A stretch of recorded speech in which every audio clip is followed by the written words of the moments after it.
Good morning, children. It's nice to see you all back once again. Today, in our virtual class, we're going to start the fourth unit, and we're going to start the fourth unit with a prose lesson, The Attic, written by Satyajit Ray.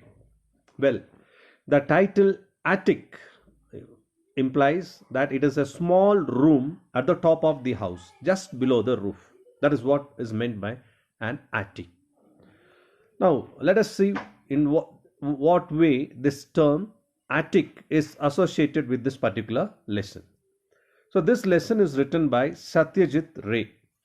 To tell you a short note about the author, Satyajit Ray, he was an Indian filmmaker, screenwriter, graphic artist, a music composer, and also a short story writer. He has also won the biggest civilian award of India, Bharat Ratna, before his death. So that is what is a short note about the author Satyajit Ray.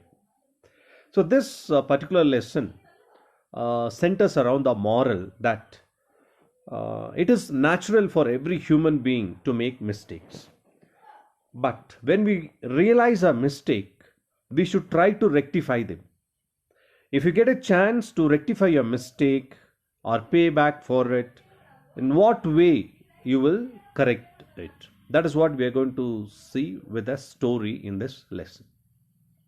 So we'll now step into the lesson. So the lesson starts relying on one important character. The central character of this lesson is Aditya. So let's see in what way Aditya has done a mistake and how does he rectify it. Aditya and I were returning from the site of a new factory at Deodar Ganj. We were driving along National Highway 40. We had reached a point where the road bifurcated. So Aditya and Satyajit, they were returning from a place called Deodar Ganj. Now this particular lesson, this story takes place in West Bengal. So now they have gone from Kolkata to Deodar Ganj to visit the site of their new factory. That is the place where they're going to build their new factory. So while returning from Deodar Ganj back to Kolkata in the NH 40 road, as they were returning back, in a particular place, the road divided into two, divided into two. If we drove 10 kilometers along the road that branched off to the right, we would reach Brahmapur. So in that particular place where they stopped, if they move towards the right and if they travel for a distance of 10 kilometers, they will reach a place called Brahmapur. I asked, so Brahmapur is something very special, very closely related to Aditya. Let's see how it is. I asked Aditya, Satyajit asked Aditya whether he was interested in revisiting the place of his birth, which he had left after he had passed the matriculation exam from the local school to continue his studies in Calcutta. So at the time, Satyajit asked his friend Aditya whether he wanted to go to his native place. So its native place was Brahmapur. See, because he has left that place immediately after finishing his matriculation, his 10th standard exam. They have immediately shifted from Brahmapur to Kolkata. Since they have come very close to his native place, so here the author asks Aditya whether he was interested in going to his native place. So when I left, so Aditya was thinking to himself, when I left an ancestral house 29 years ago, the house was almost 200 years old. Aditya recollected. He has left his native place almost before 29 years. So at that time, before 29 years itself, his house was almost for 200 years old. I doubt if even the school building, which may have undergone many changes, will be recognizable anymore. So he had a doubt, if I go back, I will have two reminiscences to look back. One is house and another one is school. So he doubted whether the house, which was already 200 years old, will be the same. It might been demolished also, he thought like that. And also the school which he studied may not be the same building. The building might have changed. So many changes would have happened. So trying to revive old child memories by going and visiting the place and trying to get back the old memories, he thought that would have no use. So he was just doubting whether to go back. And for one reason, let's go to the next side of the page. But he said he wished to visit the tea shop of Nagin uncle if it still existed and have a cup of tea there. But he said when I was in a school and when I was living in my native place, there was a very popular tea shop which he liked very much. That tea shop belonged to Nagin uncle. So he told his friend, okay, let's go to Brahmapur and let's just find out whether we have the same Nagin uncle shop there. If it existed, let's have a cup of tea and return back. So we took the turning to the right and decided to drive to Brahmapur, of which Aditya's ancestors were once the Zamindars. So they took the right side of the road and they went and reached Brahmapur. Actually, in those days, they were the Zamindars. The Zamindars were considered to be one of the richest person and the most respectable people of that particular village. So once this Aditya's family were also Zamindars. Let's go to the next paragraph. Aditya's father had left the ancestral home and moved to Kolkata, where he had set up his own business. After his death, Aditya was looking after it, and I was his friend and business partner. So, after Aditya's father immediately left his native place and went and settled in Kolkata, and he started his own business. After a few years, Aditya's father passed away, and from then onwards, Aditya was looking after the business. And in his business, now Satyajit, his friend, he has become a partner. And also, he was a very close friend of Aditya. And it was the month of Magha. Magha is considered to be the 11th month in a Hindu calendar. So that comes between the month of January and February in English calendar. The middle of winter. It was also the time where winter creeps in during those months. By my watch, it was almost 3:30 in the afternoon. It was 3:30 and the sun was soothing. So the sun was very pleasant, very calm, pleasant. On either side, as they were going, on either side of the road were paddy fields. So beautiful to watch. As far as the eye could see, there was a paddy field and it looked the harvest was over and there had been a good crop that year. From the fields, they can spot out that the harvest was very good in that particular year.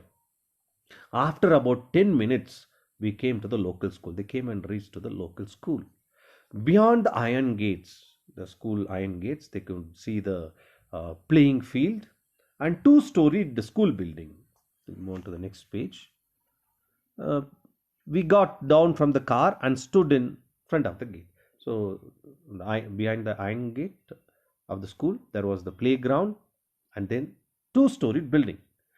So at the time, the friend asked Aditya, I asked Aditya whether everything was still the same. He replied that everything had changed. Is your school the same as you were studying before 29 years? Then he said, everything has changed. Our school used to be one-storied and a new building has come up because now it's two-storied, which wasn't there. Then his friend asked Aditya, were you not a good student? I asked. Aditya replied, yes, but my position was always second, he replied. Yeah, I was a very good student, very good in class, but I was always the second best in the class. We decided to go and have tea at Nagin uncle's tea shop. So that was the reason why they came there. They went in search of Nagin uncle's shop and it was there, which stood next to a grocery shop and opposite a temple dedicated to Lord Shiva. Near this particular Shiva temple and grocery shop, there lied Nagin uncle's tea shop. Soon we caught sight of Nagin's tea cabin. That board was written there, Nagin's tea cabin, written on a signboard over the shop. In that name board, it was written. The owner of the tea shop, now over 60, a little rustic in appearance. So that owner, because even Nagin uncle has grown old, it looked like he's over 60. And he looked very rustic, a perfect countryman, a village man, like that. He looked rustic in appearance with his white, neatly combed hair. He had white, neatly combed hair and clean look, was the same as before. You can remember, no, the body language, everything was the same as he has seen him during his school days. He was wearing a dhoti and a blue striped shirt that could be seen from under a green shawl. And he was wearing a blue striped shirt, a dhoti, and a green shawl over his neck. Not recognizing Aditya, he asked where we had come from. So he couldn't recognize Aditya because he had been in his native town almost before 29 years. So Nagin uncle started asking where they have come from. Then Aditya replied, Deodar Ganj. We are on our way to Kolkata. We are coming from Deodar Ganj and we are on our way to Kolkata. A little surprised, Nagin uncle asked, "Why were you there then?" So you could have straight away gone to Kolkata. Why were you here? A little surprised, Nagin uncle asked, "Why were they there?" Then he said, "To have a cup of tea in your shop. To have tea at your shop," said Aditya. Then Nagin uncle says, "Certainly, is it so? Besides tea, I have biscuits and savories as well, savory snacks. Not only tea, I too have biscuits and savories in my shop." The next side of the page. We sat on two tin chairs. There were two tin chairs which were available. We sat on the tin chairs. There was only one other customer sitting at the corner table, neither eating nor drinking tea. In that same shop, they took two tin chairs and they both seated in those two tin chairs. And in the corner of the shop, they could see one person sitting there, neither eating nor drinking, simply just sitting there, but sitting with his head bent as though he was sleeping. He just put his head down as if he was sleeping. Addressing him, the shopkeeper Nagin uncle, called him as Mr. Sanyal. And Nagin uncle reminded him to go home. So he just called Sanyal, that was the person who was name who was sitting inside the shop, and called him and said, "See, it is almost time to go home. The time is almost 4 p.m., 4 o'clock," like that. He reminded him. Other customers would be coming soon, so you please leave here and go home, leave this place. Addressing us, he said with a wink in his eye, "A little hard of hearing, cannot see well either, but has no money to buy spectacles." They said, mentioned, no, that person he can't hear well, neither see well, no good vision, and no good hearing aid. So he had no money to buy spectacles. Like that, Nagin uncle was telling about that particular person was sitting with a wink in the eye. He told Aditya and his friend. From his reaction to his speech, from the way that person reacted and the way he spoke, I began to wonder. Aditya wondered whether Mr. Sanyal was not a little crazy as well, because he thought he was a little mad or mentally retarded. Because suddenly he stood up, stretched himself, and raising his lean right arm like that, and with eyes dilated, widely opened his eyes, began to recite a poem by Tagore. Suddenly, he started to recite one poem of Rabindranath Tagore. The great Rabindranath Tagore was written Geetanjali and has also got the Nobel Prize for literature uh, on behalf of India. Began to recite a poem by Tagore. That particular title in Bengali, it was titled as Pandraksha. That means that keeping of a promise. And he started to recite that poem. Having recited the poem, he left the place, making the gesture of namaste with his hands to nobody in particular. And he left that place by reciting that poem and said namaste, not to any particular person, and he left that place. We will now move on to the next page. So as he did it, I noticed his friend the author was saying that I noticed a sudden change in Aditya's expression, and I asked him the reason for it. So there was a sudden expression after that person left, and the kind of expression he made, and the poem which he memorized and told everything. There was a very big change in the expression of Aditya. So he asked, "What's wrong with you?" Without answering me, he asked Nagin uncle. He started to speak to Nagin uncle and asked who the gentleman was and what he did. Who's that gentleman and what does he do? Nagin uncle replied. His full name was Sashanka Sanyal. What can be done? Then he said, "What can I say about him and what can he do? He leads a cursed life. He has gone crazy. He has become mad, I think, but has not forgotten any instant of the past. But he doesn't forget any instant which happened in his past life. He sold his lands to get his only daughter to get married. He lost his wife and also his only son last year. Since then, he is somewhat changed, not really normal." Then Aditya asked, "Where does he stay?" Then for that, Nagin uncle replied, "He stays with a friend of his father's. He stays in his father's friend's house. His father's friend's name was Jogesh Kabiraj, is the name of his father's friend. That is where he stays. Sashanka comes here. Every day he comes here, has tea and biscuits, and always remembers to pay for it. Having an acute sense of self respect. He has lived throughout his life with a person with self respect. But how long things will remain like this, I don't know. But how long he'll manage to live like this, I don't know. That's what Nagin uncle was telling Aditya. Having paid our bill, so listening to what he said, he paid the bill and ascertained the location of Jogesh Kabiraj's house. And Aditya confirmed the location of Jogesh Kabiraj's house, and we got into the car. And we got the proper address of Sashanka Sanyal, and they got into the cabin, into their car. Aditya was at the wheel. He expressed the wish to visit his house. He said, "Okay, now let me go and spot my house where I lived. Let's go to my house," Aditya said. And the author and Aditya went to the house. So the author asked, "So you do want to see the house after all?" I said. "So you want to have a look at your house after so many years?" he said. "It has become essential to do so," Aditya replied. "Yes, now it has become very important for me to visit my house," Aditya said. His nerves seemed overwrought. For some reason, he looked a little upset. Go to the next side of the page. For some reason, he has become upset. The author thought so. We soon reached the house, which was surrounded by high walls. There was high walls, no, high fences in that house, which was surrounded by high walls. Even from the ruins, one could easily imagine how grand it might have been once upon a time. The house was almost ruined. It was damaged. But even from the ruin, one can understand how grand the house would have been once. That from the damaged ruins, we can find out. So we entered the building of that house, climbed up the stairs, the second floor. There were two floors, second floor, and reached the attic on the second floor of the house. So the second floor at the top, there was the attic, that small room just below the roof. Then Aditya said, "This was my favorite room," said Aditya. The attic has always been a favorite with children. Earlier I mentioned that attic will be one of the favorite room for all the children in their house. It is in the attic that the child seems to be in the world of its own. Because there not many people in the family will come and visit them in the attic, and they get complete freedom while being in their attic room. So this was my favorite room, he said.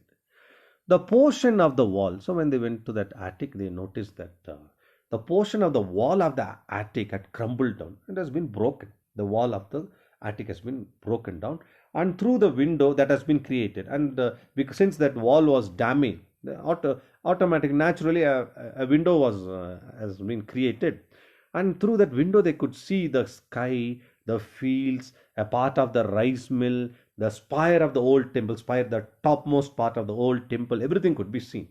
In the whole house, the attic had been probably been the worst hit by wind and weather through so many years. Rain, wind, storm, heavy storm, so many things this building has faced.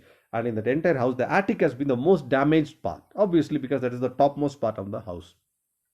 The floor was strewn with twigs and straw and pigeon dropping. The floor, you could see branches, twigs, small plants growing, and small straws. That is all the dry branches falling down, and you can see completely filled with pigeon droppings. Pigeons' waste could be seen on the floor. Among other things, there was a broken cricket bat. What other things they can find in that attic was a broken cricket bat, the remains of an armchair, all the remaining parts of an armchair, and a wooden case, like a small box. It is made up of wood, where you store all the things. Once you carry, you put inside that wooden thing, and you carry and go. Everything. Only these were the things left out in the attic. Aditya got on top of the packing case.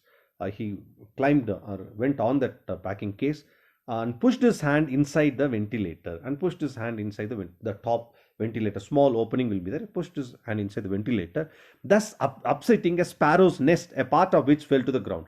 He didn't notice that a sparrow has built its own nest. Once he put his hand, the small part of that nest fell down. However, he heaved a sigh of relief when he had got what he had been looking for. But one particular thing, he searched and put his hand, and there was great relief in his face. He found out what he expected to be in that small ventilator. He took that. For when I asked him, so we'll go to the next page. When I asked him what it was, he said, "You will get to know very soon." The author asked Aditya, what was that you took from that ventilator? He said, very soon you'll know it. Be patient. We next went to a jeweler's to find out the weight of the article. So then they went to a jeweler and they wanted to know the weight of that particular article which Aditya bought. The jeweler remarked that it was an antique, very old and valuable thing. Is called, that's what we named them, as an antique. Our next stop was the house of. So after inquiring and finding everything from the jeweler, then they went to Jogesh Kabiraj's house where Sashank Sanyal stayed. Though I was a little curious, I didn't ask Aditya anything. Now, what Aditya was doing on after the other, I was very curious to know, but the author didn't ask anything to Aditya. We entered the house and went to the room where Sashanka Sanyal stayed. So we went to that particular room where Sasanka Sanyal stayed. Sasanka uncle was very busy reciting verses from Tagore.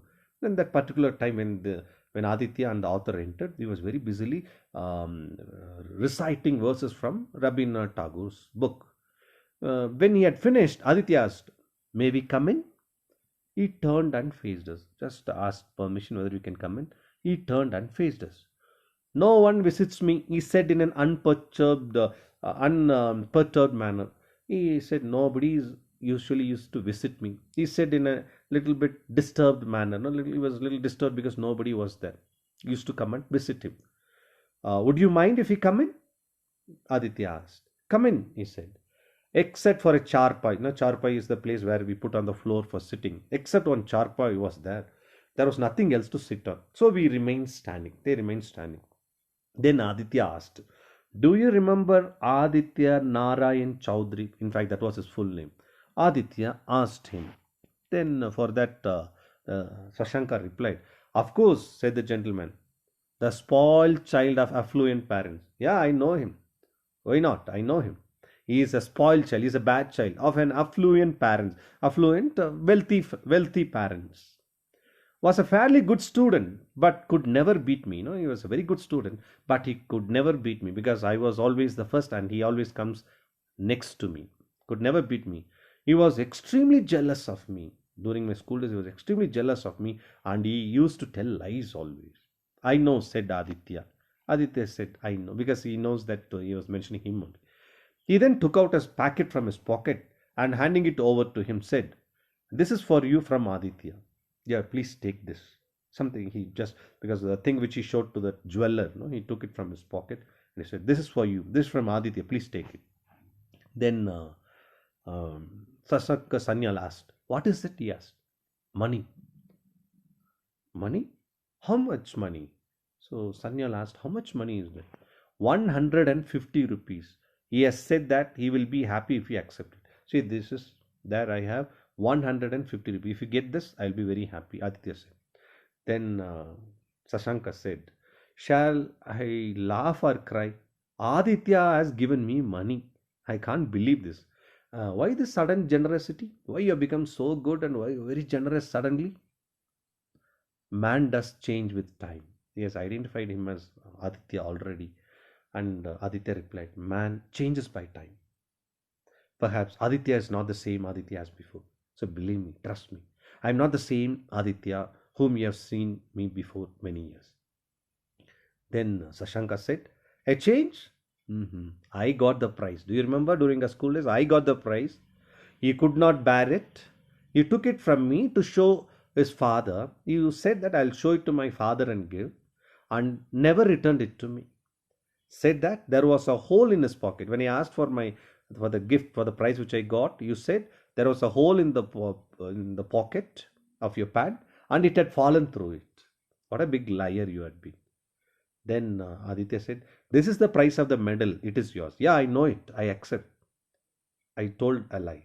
But this is the value, the money value for the medal which you got. It is yours. Please accept. Accept it. Sashanka Sanyal was amazed. He stared at Aditya and said, the price of the medal? That could not be more than 5 rupees. It's not 150. The price of the medal will be 5 rupees only. It was a silver medal, I remember. Then Aditya said, silver is now 13 times costlier than before. 30 times costlier than before. The value of silver has increased. Now when you received, it was 5 rupees. Now it has increased by 30 times. That's what he went and inquired with the jeweler. And now the value is 150 rupees. We'll move on to the next page, the last page. Really? Sashanka said. I had no news of that, but I never followed all the price of silver and other things, etc. Sashanka uncle looked at the 15 10 rupee note in his hand and then looked at Aditya. There were 15 10 rupees note, to a total of 150 rupees. Then he looked at Aditya. There was completely new expression on his face, a new expression. The expression changed, and he said, "Aditya, this smacks too much of charity, doesn't it? No, it looks like that is you're forcing yourself to do some good charity work. Am I right? You're trying to do that." We remained silent for some time, peering intently at Aditya. And then, after looking very closely at Aditya, Sashanka Sanyal smiled and said, I had recognized you at Nagin Uncle's tea shop itself. No, the moment you came to Nagin Uncle's tea shop, I identified and found out that you were Aditya because you had a mole on the right cheek. Through that is I found out. I could see you had not recognized me, but one thing what I found, you had not recognized me. So I recited the same poem that I had recited on the prize giving day on purpose. Why did I recited that Rabindranath Tagore poem in the tea shop? Just to make you remind. Just wanted to remind you. I hope you would have remembered. On purpose I did, so that you may remember. Then when you came to visit me, I couldn't help venting my anger on you. The moment you came to visit me, I couldn't control my anger on you. You have done the right thing. But now you have done the right thing. Your grievance are absolutely justified. But I will be happy if you accept the money, said Aditya. Then Aditya said, you have done the right thing by reciting the poem and making me to remember that particular incident. Now your grievance are absolutely justified. Whatever grievance you had, it is justified. There is justice in it. You have every right to do that. But I'll be happy if you accept the money, said Aditya. Sasanka Sanyal shook his head and said, No, no, no. No, money will soon be spent. I would have preferred to have the medal if it were possible. If you give me the medal, I would have felt very happy. I would have forgotten that unpleasant incident of my childhood if I could get the medal back. But if you give me that medal back, I would have forgotten that unpleasant thing which happened in my childhood days. So the medal that has been hidden in the attic for 29 long years, that medal he kept in the particular attic. It remained there for 29 years, was eventually restored to its owner. Finally, it was given back to Sasanka Sanyal. So, and in that medal, it was written Sriman Sasanka Sanyal, special prize for recitation in the year 1948, was still clearly engraved on it. That's what written there. So, this is translated from Bengali story Chili Kota. Now, you would have understood why the title The Attic. The attic had the most precious treasure of a small silver medal kept there for 29 years. Well, children, I hope all of you would have enjoyed this particular lesson. So, the moral which you learn is whenever you realize your mistake, you have to go back and rectify the mistake. You confess that you made a mistake and rectify them. That's a very good act. It's a very good character. Hopefully, I think you will take that lesson to your life take this lesson to your life as well. So, well, children, now it's time for you to write the summary of the lesson and send it back to me. Thank you. Have a nice day.